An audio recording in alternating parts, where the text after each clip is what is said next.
विघ्नहर्ता श्री गणेश, श्री गणेश, श्री गणेश। महादेव के वरदान के फल स्वरूप ही शनि देव कर्म फलदाता के रूप में नवग्रहों में से एक ग्रह के रूप में स्थापित हो गए।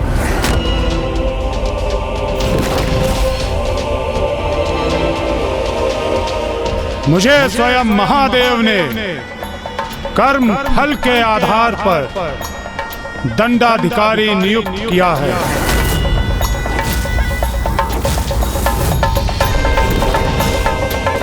इसलिए अब मैं सभी को उनके कर्मों का उचित फल प्रदान करूंगा।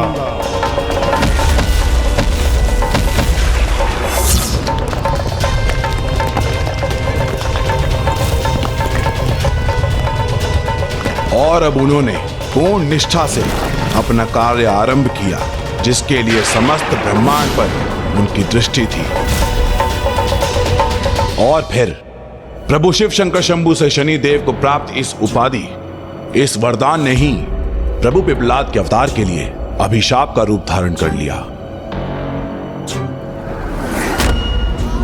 हाँ लंकेश, पूर्व में आपने मुझे बताया था कि कैसे शिशु रूप में प्रभु पिपलाद अपनी माता द्वारा ही त्याग दिए गए।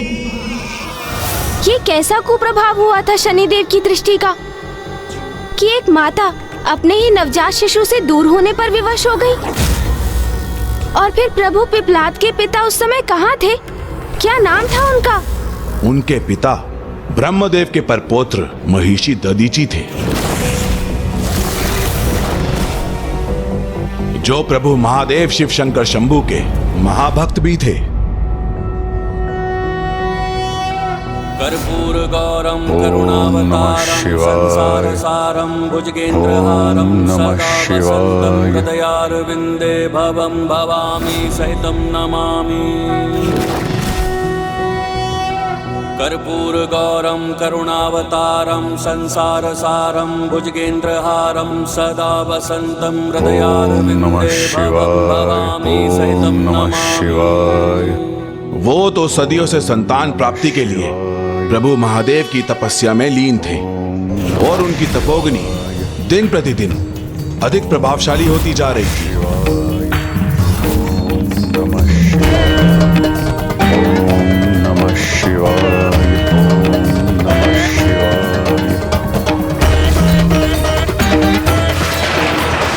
उनकी तपोग्नि को शीतल करने के लिए वर्षा के नियंत्रक देवता देवराज इंद्र ने उन पर जल की वर्षा कर दी।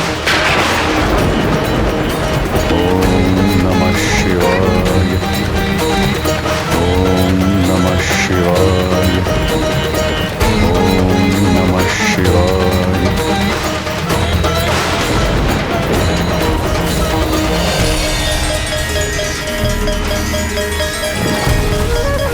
इंद्रदेव निरंतर प्रयासत रहे, वो बिना रुके वर्षा करते रहे, किंतु ऋषि दधीची ना अपने स्थान से डिगे, ना उनका तप भंग हुआ, और ना ही उनकी तपोग्नि में कोई कमी आई। और जब इस प्रकार निरंतर वर्षा होती रही, तो सभी जलाशयों में जल की मात्रा बढ़ने से बाढ़ की स्थिति उत्पन्न हो गई, और शीघ्र ही एक अत्यंत विशाल एवं वेगवान जल प्रवाह ऋषि दधीची की ओर बढ़ने लगा। किंतु प्रभु महादेव का शिवलिंग मध्य में आने के कारण ही उस महाजल वेग का सीधा प्रभाव ऋषि दधीची पर नहीं हुआ, और वे उस महासंकट से सुरक्षित रहे।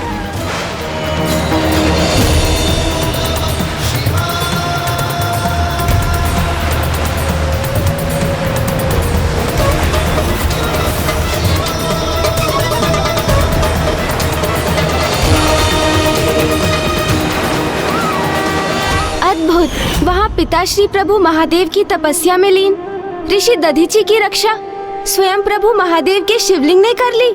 हाँ, किंतु स्वयं शिवलिंग पर जल का प्रभाव हो रहा था, क्योंकि एक ओर जल के प्रभाव के कारण शिवलिंग का आधार भूमि से विलग हो गया था, और उधर से दूसरी ओर ऊपरी दिशा से इस तीव्र जल प्रवाह के साथ विशाल शिला शिवलिंग की ओर बढ़ रही थी।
उर्वारुकमिव बन्धनामृत्यैर्मुक्ष्यमामृता आपकी तपस्या सफल हुई महर्षि।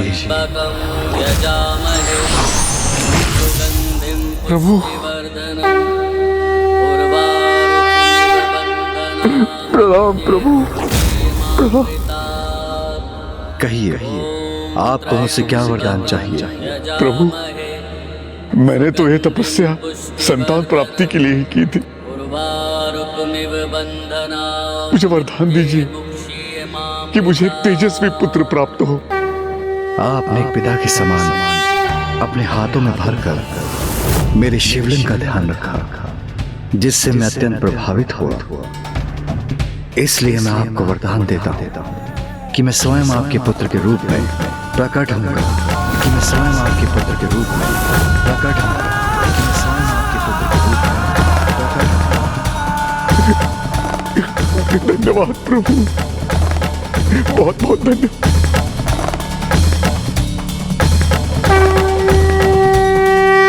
प्रभु के ऐसे महान भक्त जिन्हें स्वयं महादेव ने उनका पुत्र बनकर प्रकट होने का वरदान दिया, भविष्य में उनके साथ ऐसा क्या अनिष्ट हुआ जिसके कारण उनकी पत्नी पीपल वृक्ष के नीचे अपने पुत्र का परित्याग करने पर विवश हो गई?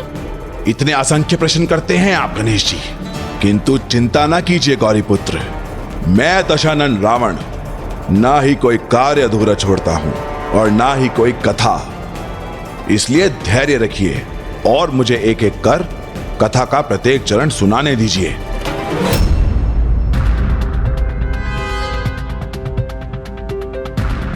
अति उत्तम। अब मरुस्थल है हमारे समक्ष।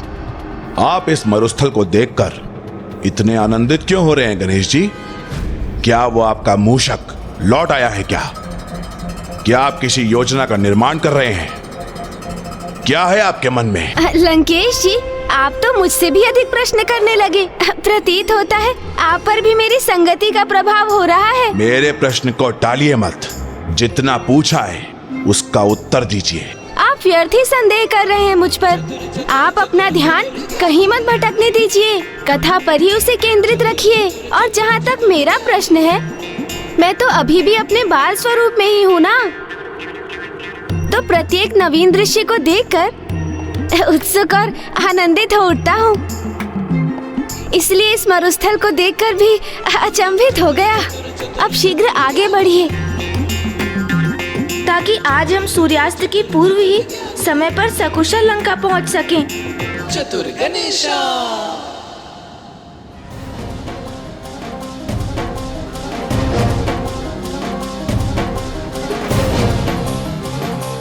किंतु अब मुझे उचित अवसर प्राप्त होगा मरुस्थल की तपती धूप में, क्योंकि इससे उन्हें अधिक प्यास का आभास होगा।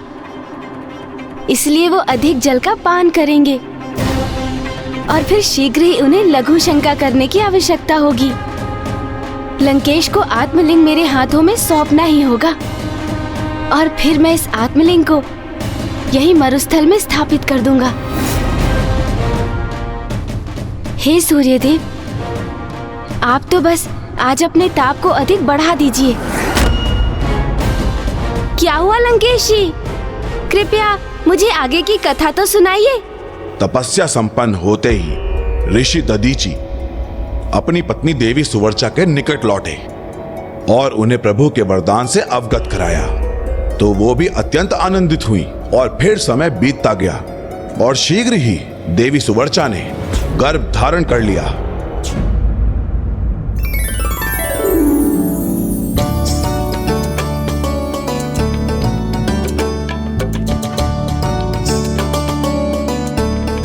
आपको इतनी कष्ट करने की क्या आवश्यकता थी स्वामी?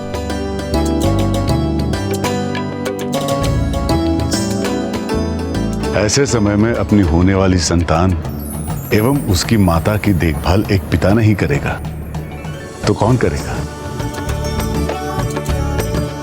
और आपके गर्भ से तो स्वयं महादेव जन्म लेने जा रहे हैं। उनकी सेवा से पीछे कैसे हट सकता हूं मैं? अर्थात आप इतनी सेवा मेरी नहीं उनकी कर रहे हैं।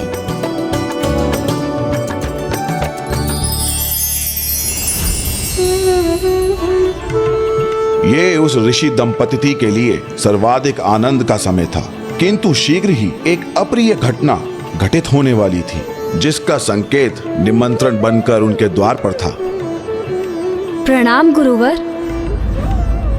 प्रजापति दक्ष के यहाँ से एक दूत का आगमन हुआ है।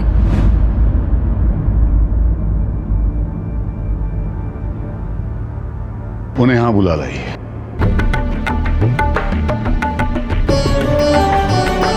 प्रणाम गुरुवर। दक्ष प्रजापति आज तक का सबसे भव्य, सबसे विशाल यज्ञ का आयोजन करने जा रहे हैं, जिसमें उन्होंने आपको भी भाग लेने के लिए सादर आमंत्रित किया है। इस यज्ञ में उपस्थित होना तो मेरा सौभाग्य होगा। तब ऋषि दधीचि ने यज्ञ के निमंत्रण को ही स्वीकार नहीं किया था, अपितु उन्होंने तो आने वाले संकट काल को ही निमंत्रण दे दिया था। संकट काल? आपको जल चाहिए होगा लंकेश, ये लीजिए।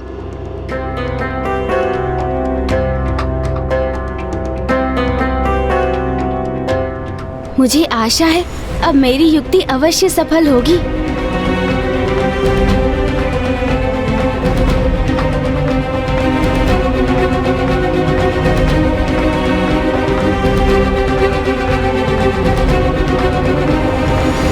किस विचार में डूब गए हैं आप गणेश जी? यही कि क्या ये वही यज्ञ था जिसमें माता सती? हाँ, ये वही यज्ञ था जिसमें प्रजापति दक्ष ने मेरे प्रभु महादेव शिव शंकर शंभू का अपमान करते हुए इस यज्ञ में भाग लेने का निमंत्रण नहीं भेजा था, और माता सती बिना निमंत्रण प्राप्त किए हटकर अपने पिता के यज्ञ में चली गई।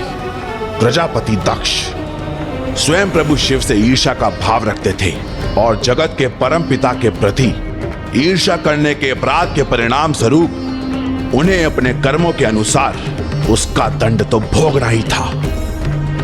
इसलिए शनि देव की दृष्टि उन पर पड़ चुकी थी। उधर प्रजापति दक्ष का यज्ञ आरंभ ही हुआ था कि इधर शनि देव ने अपने आगमन के पूर्व संकेत देने आरंभ कर दिए, और फिर अंततः यज्ञ स्थली पर आगमन हुआ शनि देव का।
खड़ाऊ का खंडित होना शनि की दृष्टि का संकेत होता है। हाँ, चरण पादुकाओं का खंडित होना अथवा पृष्ठ एवं शरीर के जोड़ों में अचानक उठने वाले आलस्य और पीड़ा का उत्पन्न होना शनि देव की ही दृष्टि के संकेत होते हैं। ऐसी अवस्था में हमें अपने विचार, व्यवहार और कर्मों के प्रति सजग होकर स्वयं में सुधार लाने की आवश्यकता होती है। और यदि कोई ऐसा ना करे तो लंकेश? तो उस स्थिति में शनि देव की दृष्टि का प्रकोप अनेकों कष्ट उत्पन्न करता है, जो प्रजापति दक्ष के साथ भी हुआ, क्योंकि वो ना तो प्रभु के प्रति अपने द्वेष के भाव को नियंत्रण पा सके और ना ही अपने खड़ाऊ के खंडित होने पर उसका संकेत समझ सके, और शनि देव की दृष्टि से अनभिज्ञ रहकर यज्ञ स्थल पर पहुंच गए, जहां अन्य अतिथियों के साथ महर्षि दधीचि भी उपस्थित थे। समस्त देवी देवताओं, ऋषि मुनियों की उपस्थिति में वो महायज्ञ आरंभ हुआ, जिसमें सहर्ष उपस्थित होने शीघ्र माता सती भी वहां पहुंची। और जब उन्हें प्रभु महादेव शिव शंकर शंभू के लिए वहां आसन दिखाई नहीं दिया, तो वो अत्यंत आहत हुई। तब उन्होंने अपने पिता से इसका उल्लेख किया तो दक्ष प्रजापति ने महादेव का और अपमान कर देवी सती के हृदय को एक और बड़ा घाव दिया। क्यों आई हो तुम यहाँ पर? अपने पति का चयन तुमने हमारी इच्छा के विरुद्ध किया। जिसके प्रेम में अंधी होकर तुमने पिता पुत्री के संबंध का सम्मान नहीं किया। अरे उसे इस महायज्ञ में तो क्या, मैं किसी यज्ञ में आमंत्रित नहीं करूंगा। आपने अपनी जीवा से परमेश्वर का अपमान किया है, इसीलिए अब आपका भला नहीं हो सकता पिताश्री। मैं घोषणा करती हूँ कि आज से मैं दक्षदायिनी नहीं कहलाऊंगी। आपकी पुत्री के रूप में मुझे अपना परिचय स्वीकार नहीं है। और सत्य तो ये कि अब मुझे जीवित रहने का अधिकार ही स्वीकार नहीं। हे योगाग्नि, प्रकट हुई और अपने में समा के भस्म कर दीजिए मुझे।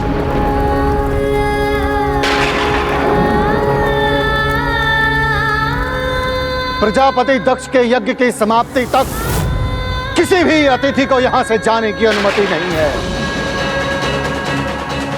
अब इस यज्ञ में कौन रुकना चाहिए? इस यज्ञ में मैं उपस्थित नहीं रह सकता। जहां अनेकों देवता देवी सती के आत्मदाह के पश्चात भी यज्ञ में बने रहे, वहीं ऋषि दधीचि ने तत्काल अपने इष्ट प्रभु महादेव के अपमान का विरोध किया। प्रभु शिव के अपमान और माता सती के देह त्यागने के उपरांत ये यज्ञ अब खंडित हो चुका है। ये अग्निकुंड अब एक चिता के समान है। इस यज्ञ से अब कल्याण नहीं, मात्र और मात्र विनाश होगा।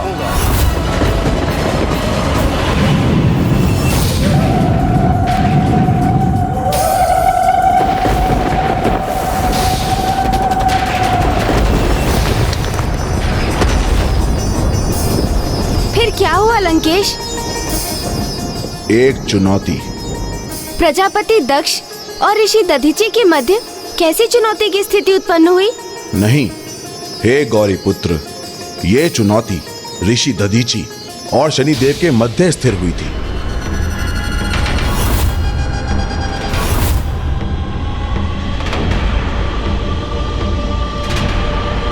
ऋषिवर, ऋषिवर, ऋषिवर, ऋषिवर।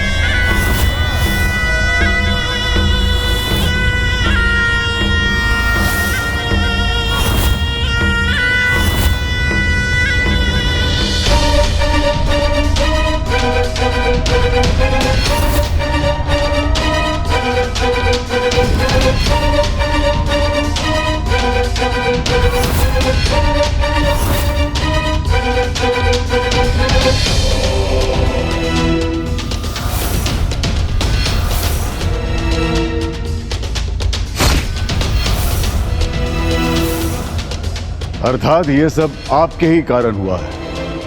आपकी ही दृष्टि का प्रभाव है शनिदेव। ये मेरा नहीं ऋषिवर, ये उस प्रत्येक जीव के कर्मों का फल है जो अनुचित कर्म करता है।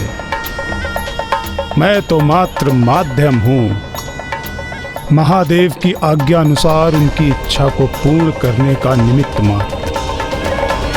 यदि कोई प्रभु महादेव का ही अपमान करेगा, उनके अस्तित्व को नकारने का दुस्साहस करेगा, तो उसका फल तो उसे अवश्य भोगना पड़ेगा।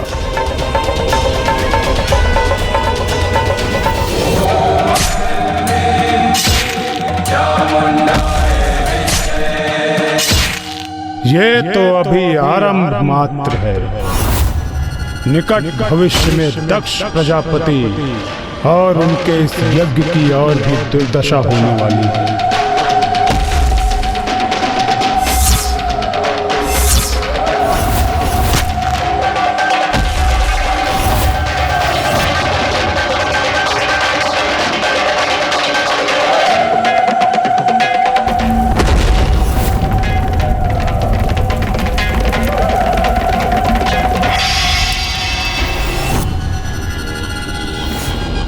आप इतने निष्ठुर, इतने कठोर कैसे हो सकते हैं? ऋषिवर, मैंने आपसे पूर्व में ही कहा कि आप मुझे दोष मत दीजिए। मैं तो महादेव की इच्छा का निमित्त मात्र हूं। इसलिए दक्ष के दुर्भाग्य पर शोक मनाने के स्थान पर आप स्वयं सावधान हो जाइए। मुझे सावधान होने की भला क्या आवश्यकता है? मैंने क्या अपराध किया? और आप अकारण मुझे अपने प्रकोप का भागी नहीं बना सकते। इतने भी आश्वस्त मत रहिए ऋषिवर, क्योंकि आपको भी अभी अपने पूर्व जन्म के कुछ कर्मों का फल प्राप्त करना शेष है। आप कुछ भी कह लें शनिदेव, किंतु मुझे अटूट विश्वास है कि आप मुझे प्रभावित कभी नहीं कर सकते। इसका प्रत्यक्ष प्रमाण तो आपके समक्ष है। मैं आज दक्ष प्रजापति के यज्ञ में उपस्थित रहकर भी आपकी दृष्टि से सर्वथा सुरक्षित हूं। अवश्य ऋषिवर, क्योंकि आज आपका संतुलन स्थापित था। वो संतुलन जो अच्छे समय पर तो स्थिर रहता है, किंतु बुरे समय में अस्थिर होकर अनुचित कार्यों के लिए प्रेरित करता है। मैं किसी भी अवस्था में अपना संतुलन खो बैठूं, यह असंभव है। अपनी कथनी को करनी में बदलना अत्यंत कठिन होता है ऋषिवर। बुरी परिस्थिति का सामना होने पर श्रेष्ठ पुरुष भी विचलित होकर सुपथ से भटक जाते हैं। ऐसे ही विपरीत समय में मनुष्य के वास्तविक चरित्र का परिचय प्राप्त होता है। तभी ज्ञात होता है कि एक सत्पुरुष वास्तविकता में सदैव सत्पुरुष ही रहता है अथवा वो पशुवत व्यवहार कर दुष्कर्म करने लगता है।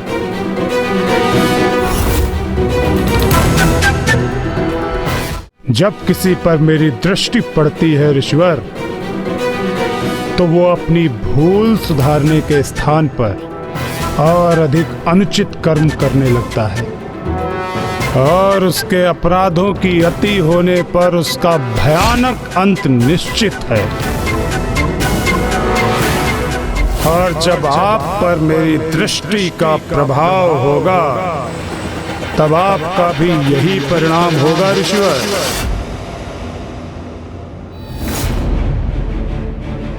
मुझे स्वयं पर पूरा विश्वास है कि किसी भी स्थिति में मेरा आचरण सदैव शुद्ध ही रहेगा। मैं कभी भी विचलित नहीं हो जाऊंगा। यदि दुर्भाग्य की छाया मुझ पर पड़ भी गई, तो भी मैं धर्म पथ से दूर नहीं होऊंगा। इसीलिए आपका मुझे सावधान करना व्यर्थ है।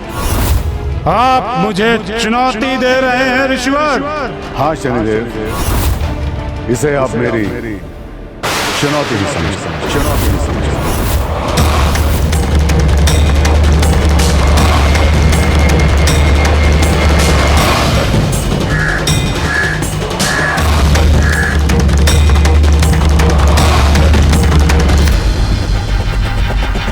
ऋषिवर, ऋषिवर, ऋषिवर, ऋषिवर।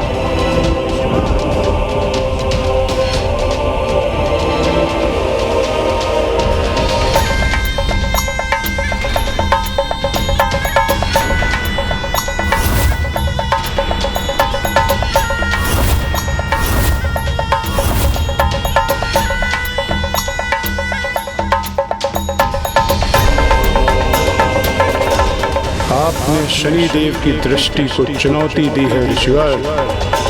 इसका परिणाम तो आपको भोगना ही होगा।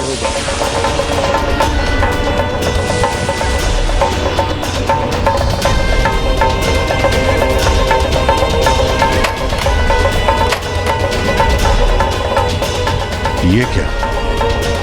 आश्रम का द्वार खंडित हो गया? ऋषिवर, ये मात्र प्रथम संकेत है मेरी दृष्टि के प्रभाव का। यदि ये शनिदेव की दृष्टि के प्रकोप का आरंभ है, तो मुझे तनिक भी विचलित हुए बिना अपने संपूर्ण आत्मबल से उसका सामना करना चाहिए।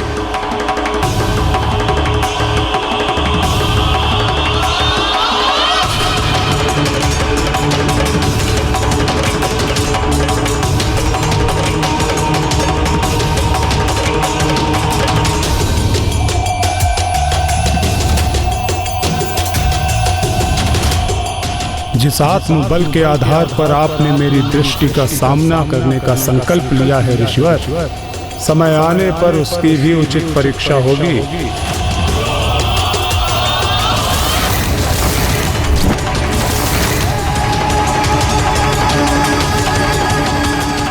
आश्चर्य!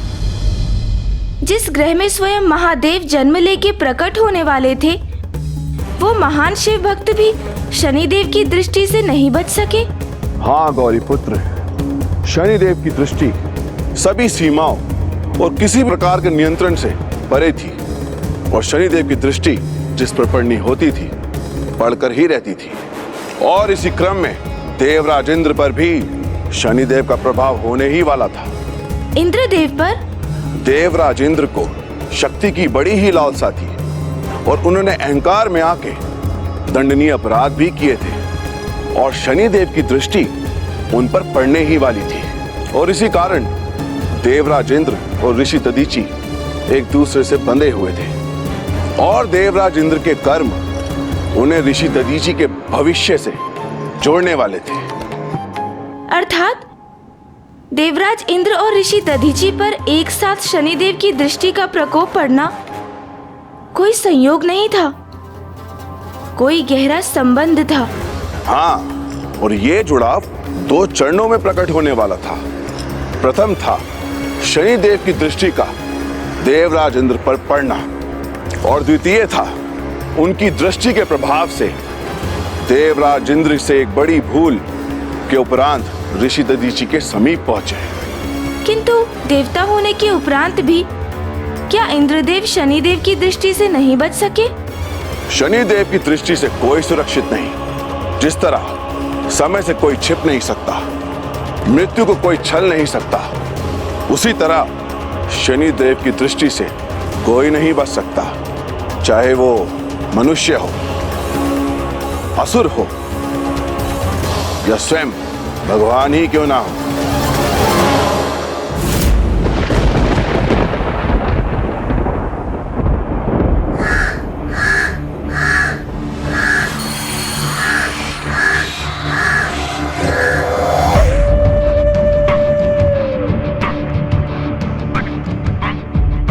कौन है ये, अथवा क्या है जिसके अशुभ आगमन का आभास मुझे इतना विचलित कर रहा है?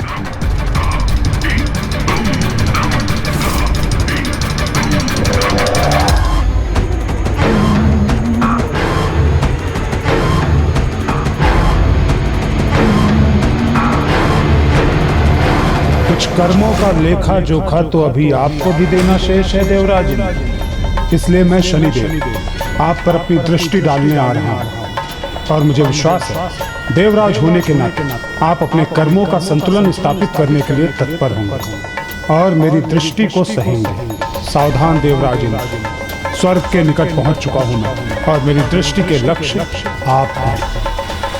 नहीं शनिदेव, नहीं, मैं देवराज इंद्र आपको ऐसा करने की अनुमति कदापि नहीं दूंगा, कदापि नहीं। जब तक आप अपनी धीमी गति से मुझ तक पहुंचेंगे, मैं उसके पूर्व ही अपने स्वर्गलोक के अद्भुत भवन के सर्वाधिक और सुरक्षित स्थान पर पहुंचकर छिप जाऊंगा। फिर मैं देखता हूं आपकी अनिष्टकारी दृष्टि मुझ तक कैसे पहुंचती है।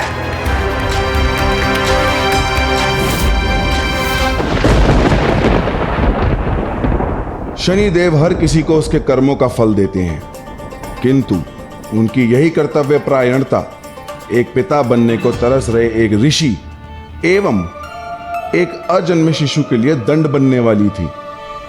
प्रभु भोलेनाथ के आने वाले अवतार की कथा का दुखद कारण बनने जा रही थी। उधर प्रजापति दक्ष का यज्ञ आरंभ ही हुआ था। इधर शनिदेव ने अपने आगमन के पूर्व संकेत देने आरंभ कर दिए। ऋषि दधीची और इंद्रदेव दोनों के जीवन पर शनिदेव की दृष्टि का ऐसा क्या कुप्रभाव पड़ा होगा कि जिसके परिणाम स्वरूप प्रभु पिपलाद का जीवन ही प्रभावित हो गया।